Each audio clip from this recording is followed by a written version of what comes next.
And oh, what a Cubfidential it is. Welcome, another Wednesday night. And we're about the last-ish, okay, maybe just outright the last, program on for Sideline Sports for the night. Seemingly, Cubfidential closes it out. I am your producer, and tonight, your host, Denzel Snipes. And this is Cubfidential, the greatest Chicago Cubs coverage outside of Wrigley Field. Step in for J.B. Ellis tonight. He's currently being held without bond. Okay, excuse me, no. He's a tad under the weather, so get well soon, dude, and we'll see you back here next week. But we got some awesome Cubs covers for you. I won't be too long tonight, just dab into some things a little bit, and then, let you go on about your evening. But like I said, awesome Cubs coverage. We're here for it. And I'm not by myself, so I'm going to bring in Mr. Ubbs himself, Jacob Christner. You just saw us on that other show. Oh, Pundit's Pundit, that's it. Oh, yeah, absolutely. It wasn't that long ago. I know. And I'll tell you this, you doing this kind of show, I can see where you get your 3 gray hairs. Hey, there you go. I probably got a 4th one tonight. Just reminding everybody that you are tuning in to Sideline Sports. And you're either watching us on YouTube, Facebook, or Twitter, or maybe on LinkedIn. Just know that there are multiple platforms that you can catch us on. So most definitely like this episode, but also subscribe to Sideline Sports. The beautiful video that you saw in the beginning, those are all the shows that we have. So feel free to subscribe. Also, feel free to hit any one of us up on Twitter. We take guests, any more, basically we can do a Q&A about what shows we do and everything. I mean, we're always open. We are for the people. Outside of that, no, I'll say it because Jacob corrected me earlier tonight. We are better than that 4-letter organization. No. Let's put it this way. They are a 4-letter organization, and I can name a bunch of 4-letter words that we can call them too. Oh boy, we'll keep it PG for now.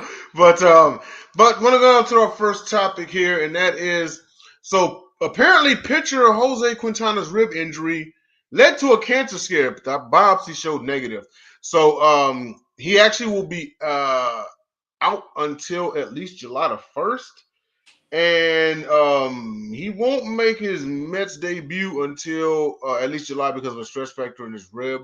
I know this was a Mets kind of deal, but because he actually came from the Chicago Cubs the previous year, but he's one of the ones that got acquired by the Mets. Of course, a very solid pitcher for the Cubs and whatnot. But your thoughts on this, because it's pretty weird that a rib injury would lead to a cancer scare. I know the human body is like an amazing thing, right? But just when you think you've heard it all, it's like, wow, I can actually get that from this. So, your thoughts on that?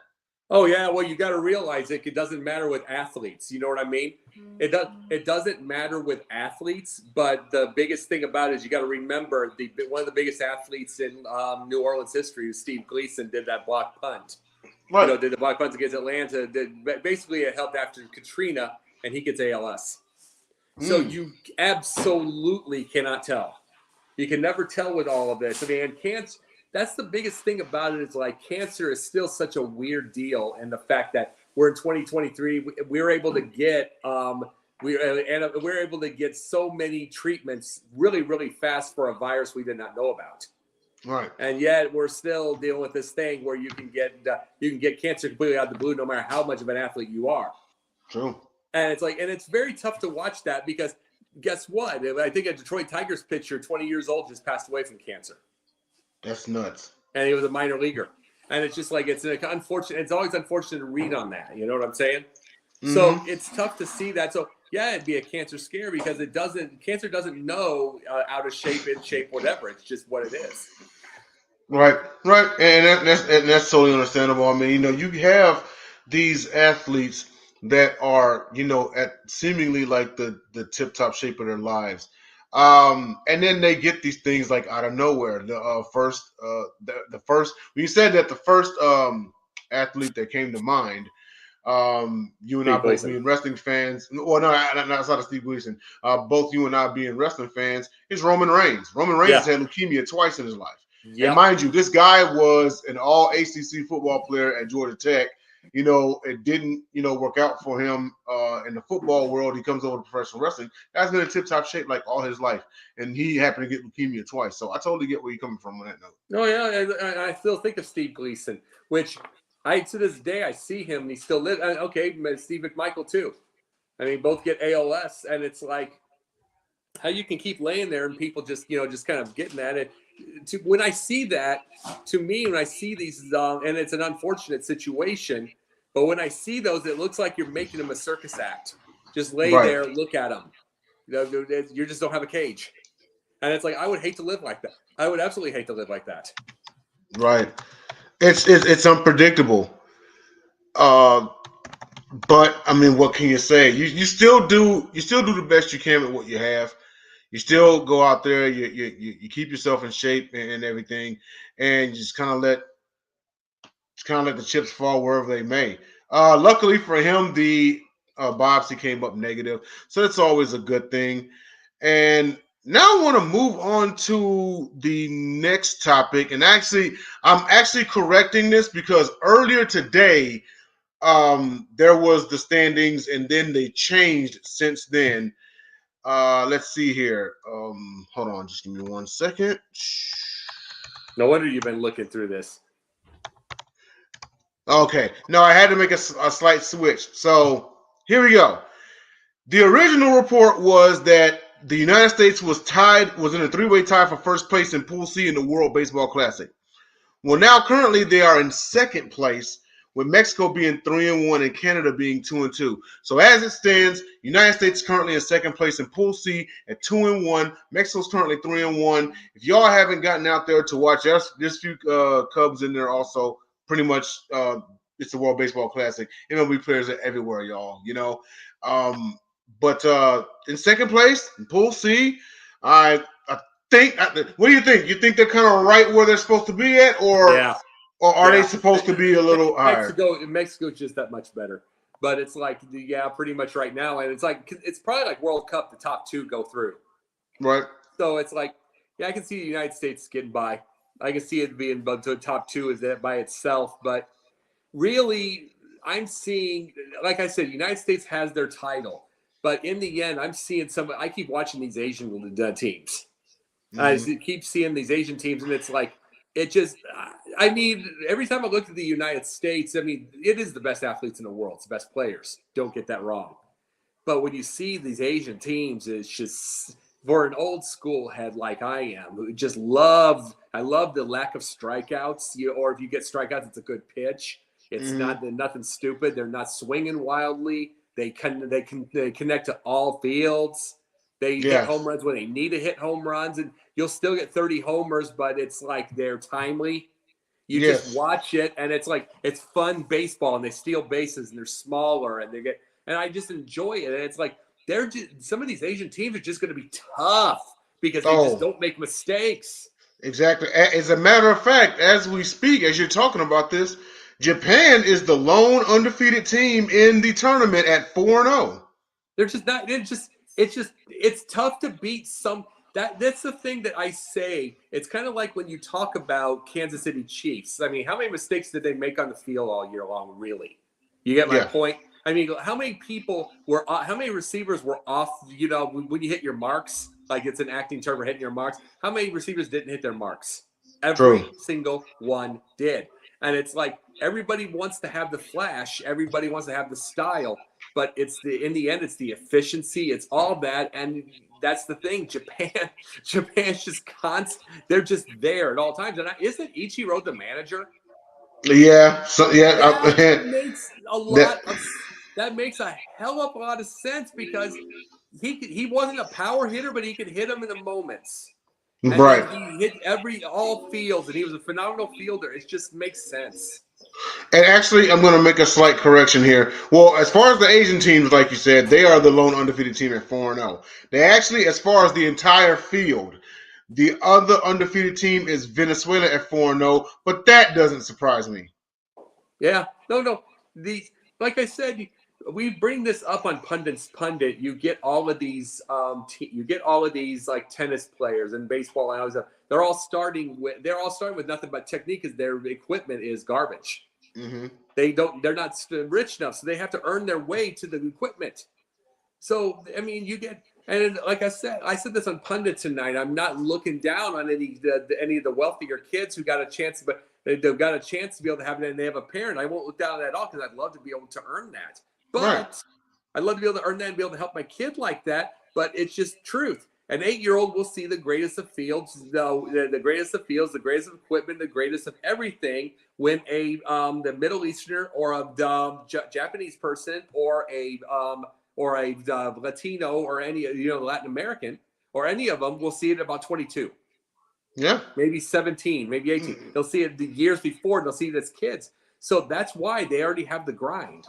Yes, absolutely. Just earlier tonight on the Pundit's Pundit, I made I alluded to the child in Colombia who grew up in like in the poor neighborhoods, and all they literally had was a soccer ball, and that was all they had to do as far as free time. That's how they grew up and got so good. It's the same with baseball. These guys have a ball, they got a stick, they set up crates for like bases. You know what I mean? They go out there in the open field, which is like nothing but dirt, and for their free time, that's all they have. They don't have video games. They can't go anywhere or anything like that. So all they do is they just sit there and they play stickball. So when they get older and the baseball team comes calling, they look like an all-star. Then they travel to the United States. And that's how you get guys like a Jose Altuve or Roberto Clemente. Pretty much any Latin American superstar in like the history of baseball, right? Well, you have stickball. And you talk about stickball. Guess what? The whole whatever the part of that stick is, the sweet spot. So you have to find it. So that's how you become a really good hitter, because you're using a stick about that skinny. You're using it about that skinny, and you have to find the sweet spot. Like in tennis, you have a wood racket. You have to find a sweet spot. The sweet spot is for you when you have the best equipment. So that is so when you have to find the sweet spot, you become better. Yes, absolutely. And just like you said, the challenge is there because they're using like a broom handle, essentially, and then they get a hold of a real bat and they're like, oh, shoot, this is going to be easy as hell, Oh, yeah, the real bat is that it's 4 times fatter. So it's like, oh, my God, this is... It's about to be easy, and they developed the eye to hit the ball and everything. But moving on to our third topic here, and this is something interesting. I really want to hear your thoughts about this. So Bleach Report released their top 25 starters of the modern era. Fergie Jenkins, the only 2 Cubs made the list. Fergie Jenkins ranked 16th. Greg Maddux ranked 2nd. So your thoughts about this? And you know what? And just to give you more of a context, this was your top 3. Number three was the big unit, Randy Johnson. 2 was Greg Maddux. 1 was El Presidente. Oh, of course. How old are these people that do these? Whether it's political, whether it's, we go on Twitter, okay? Whether it's political, whether it's sports, whether it's anything, you're always, every time you see somebody, then you see the byline, blah, blah, blah, blah. You know what I mean? Or it can be something conservative, something liberal, whatever. First thing you're wondering is, did the 20-year-old intern write it? Or did a 20-year-old intern write the tweet? Because every single time you're seeing something like this, because when you're seeing these like 16th, Fergie Jenkins had 6 straight, 21 seasons? Mm-hmm. It's like they found that when you see lists like this, it's like they found out Fergie Jenkins exists one day, and it's like, oh, but he did it in a higher what was that thing? When the mound was higher, blah blah blah blah. They'll use excuses. They'll say it about Bob Gibson too.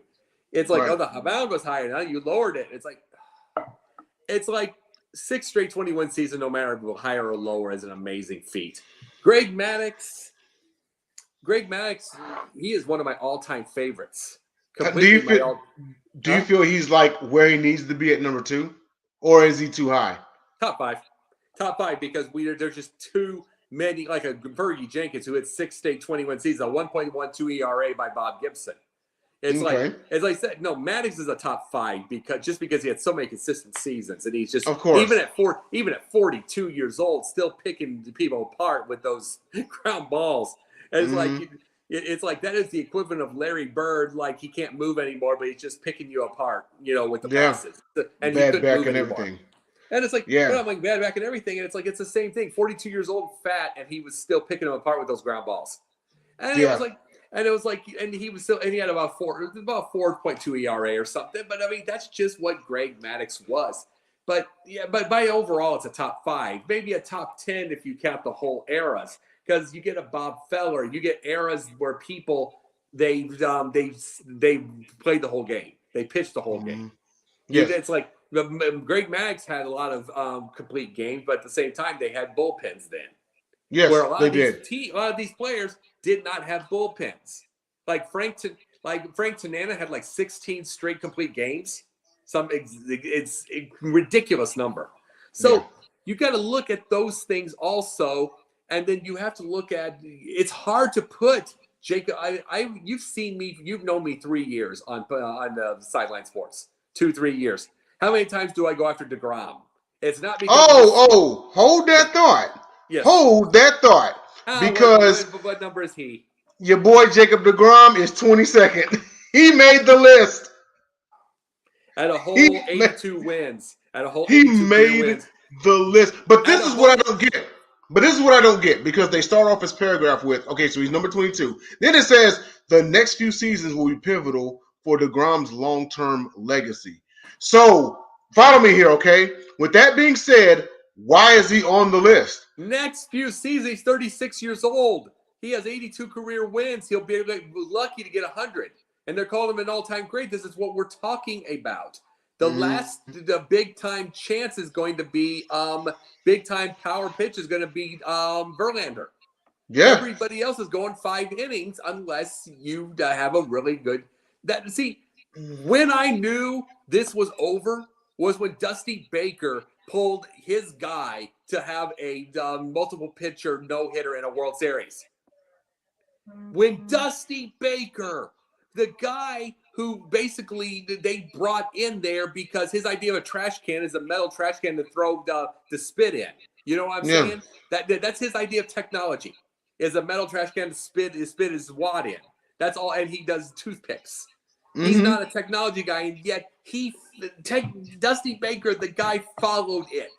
He followed the regular now. So that's telling you that the complete game is going to be few and far between when Dusty won't let you finish. Yeah, that's true. And he's 25, 27 years in the game. Now, before we go to our next topic, I did want to go over the top 10 and get your thoughts on this, okay? Mm-hmm. So you tell me if they're like too low or too high or right where they need to be. So here's your top 10. Number 10, Max Scherzer. Okay. All right. Number 9, Justin Verlander. Oh, way too high. I mean, way too low. Way too low. Too low? Yeah, I agree. He's too low. I mean, he's going to be our last coming. What does he have? Like 250 wins or something? He is currently sitting at 244. He'll be at 250. He's not going to hit 300. But I'm just saying, he's the last closest one's going to hit 300. It's just too. See, it's not only getting out in 5 innings and getting the thing. It's too many 4 2/3. Yeah. But except the fact, how many times are we going to see 4 2/3 become the you can get that for a win? Yeah. When is that rule going to change? Oh, here in probably about the next 5 years. Yes. Number 8, Steve Carlton. Oh, that's too low. I mean, Carlton was in those eras where you finish your game. Yeah. He was. He's an OG. He's one of the old school guys. This is the funny thing about this. My age, being 6 years old and absorbing sports, got me, and I'm not kidding you. It's like I am now seeing like the Jacob DeGroms and all these people come through. I go through 3-4 generations because I saw the end of Tommy John. I saw the end of Gaylord Perry. I saw the end of Steve Carlton. I saw the I barely missed Fergie Jenkins. I think he was like 82 or 83 when he left. Yeah. He was early 80s. I barely missed him. But I'm like, I am telling you, I've caught like 3 or 4 generations, and I'm like 45 in August. So that tells you where I'm at with this. Yeah. Okay, now this one I definitely disagree with. He should have been top 5, especially for a guy who is an 11-time strikeout champion, Nolan Ryan. That's just some kid. That is the biggest miscarriage of justice on this list, is him at number 7. That's a child writing this, finding out he existed. It has to be. It has to be. You want to know what it is? It's a child writing this that found out he existed and looked up on Baseball Reference. Yeah. And pretty much. Oh, those numbers there. Oh, but oh my God, Shohei Ohtani would hit home runs off him all day. Oh, shut up. Let's see here. Number 6, Tom Seaver. Yeah. Okay. Okay. All right. Let me see here. Hang on a second. Let's see here. Okay, here's your top 5 now. 5, Clayton Kershaw.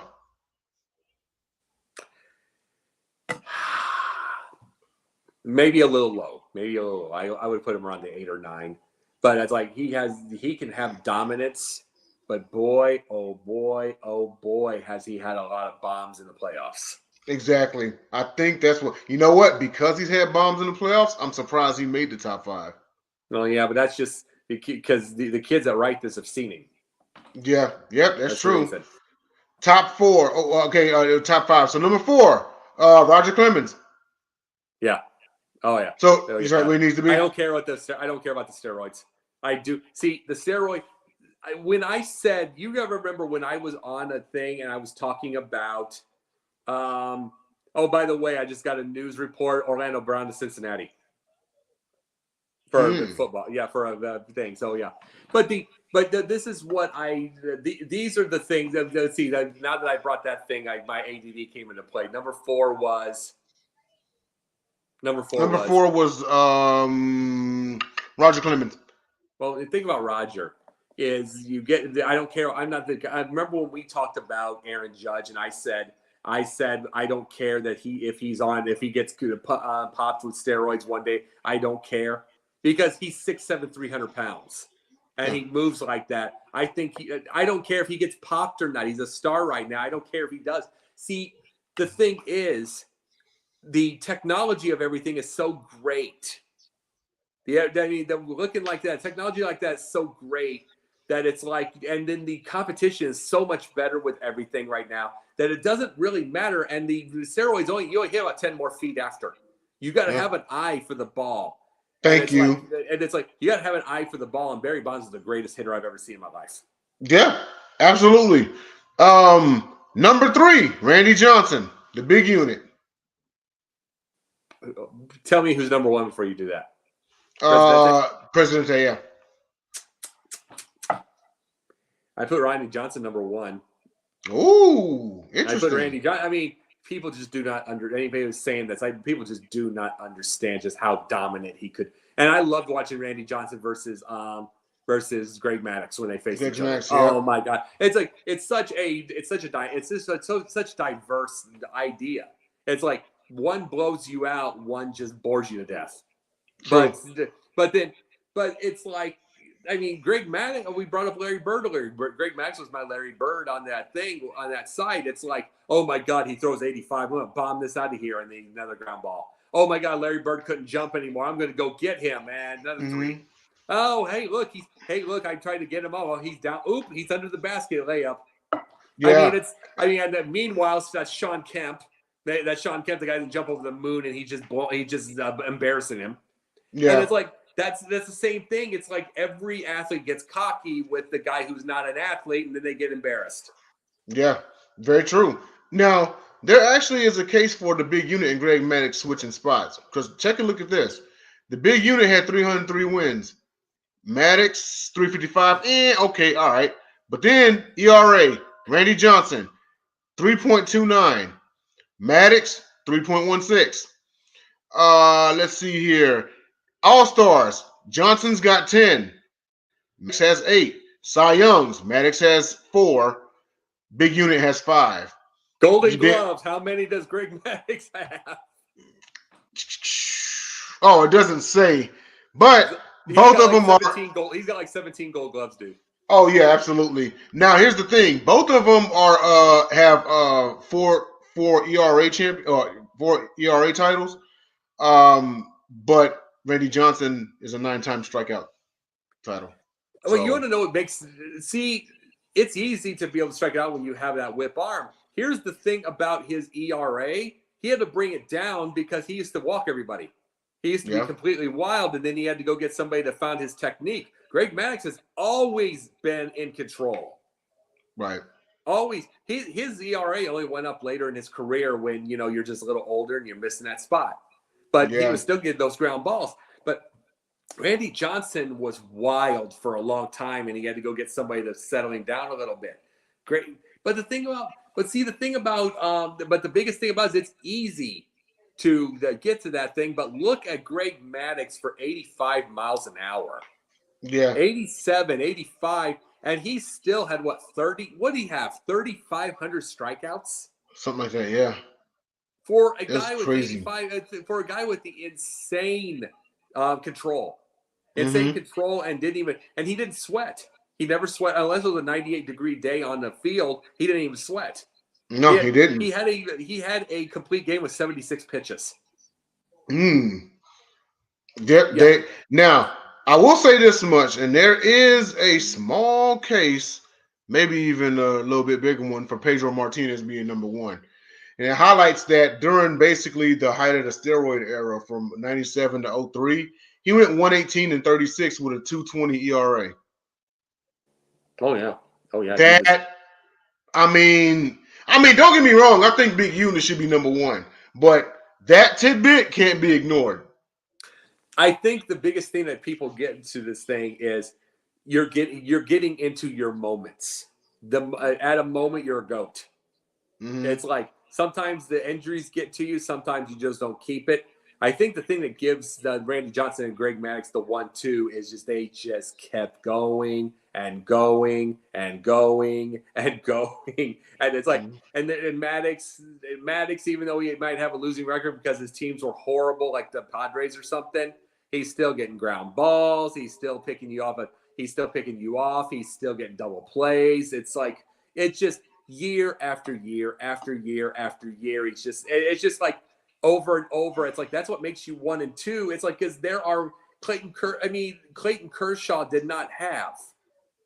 Clayton Kershaw did not. I mean, he has had these great years, but he'll have bad games. You don't see a true bad game. Like you might see an off day for a Randy Johnson or a Greg Maddux. You don't see a true bad day. True. With these guys. Their idea of a bad day is that 3 or 4 runs. Yeah, that's it. Yeah, that is their bad day. That's their idea of a bad day. It was just over and over and over and over again. That it's just like Tony Gwynn. I saw this one thing. They were showing this. Japanese All-Star game. We have the All-Star Derby. Here's the thing. I tell you, we have the Home Run Derby. You know what one of their deals is? The hitter has to get it thrown underhanded, and they get 15 slots going around the field, and you got to hit those slots 1 to 15. Oh boy! You have to hit one, not hit number 8, not hit number 6, then hopefully 1 right there. No, you have to hit it 1, 2, 3, 4, 5, and that means your consistency. That means you can't hit another number until in a row until you're chronologically there. That's how good these hitters are. We get Home Run Derby. They have. Can you hit 1 through 15? Can hit 1 through 15 exactly? And or you know who could have? Tony Gwynn. Probably 15 for 15. Oh yeah, I mean a dude that struck out like what was it? Under 100 times in his career? 364 times and over 12,000 at bats. Well, yeah, my bad. Not under 100 times. It was under 400 times. But his most in one season like 41. Yeah. That's ridiculous. But I'm saying, he'd go 15 for 15. Yeah, right, absolutely. I mean, it's because his eye was so ridiculous. Ted Williams would go 15 for 15. Yeah, absolutely. Well, last topic, and that is our weekly Hot Cup Time Machine. I want to go back to the 2016 NLDS in Game 1. Javier Baez's late home run wins it versus San Francisco, also known as Baez finds the basket. So this was a Cubs squad that won 103 games. And this wasn't just any playoff team they were playing. They were going up against a a San Francisco Giants team that had come off of winning 3 out of, what was it? They won in the 14. Yeah, 3 out of 4. in recent years they won 3 out of 5. Well, 3 out of 5. In recent 3 out of seasons, 5, they won. Yeah, in recent seasons, they won 3 out of 5. The previous year the Royals won it, but the Cubs did make that postseason. But this right, it almost was as if when he hit this home run, it's like you could feel it. Like, nah, this is it, and not just talk from like the '80s where it's false hope. It's like, no, I feel something with this team. This is it. You know. So, just wanted to get your thoughts about this moment. Javier Baez, the late home run hero to take game one and to set the tone for the playoffs. Oh, no, I can tell you another thing that made it. That any other era, you got to remember that was a big blast blow. That thing looked like it was going to Milwaukee when you see it from the camera. Any other era, that's caught at the warning track. Yeah. Because that's just giving that's the wind. That's giving every ounce of hope to the Cubs. And then that hit the basket, blew up. That's when you know. That's it. Then the other one was when Chris Bryant, his foot slipped on the throw. Any other era, that's going over, and then that's a loss. Or that gets them in play, and they're going to lose the World Series. And the other, but that gets caught. There's just little things that in the past would have been. I'm just saying, any other year, any other era, that big thing, that is just a tease. And then it gets caught at the track. So just the idea that went a little farther just says that's it. This is it. Just said that was it. Absolutely. Well, and speaking of that is it. That is it. That is what we have for tonight for Cubfidential. We went a little longer than planned, but that's okay because sometimes more is better. But shout out to J.B. Ellis. Get well soon. Come on back. We'll see you next week. And Jacob, I know you didn't get a chance to on Pundit's Pundit, but let everybody know where they can find you.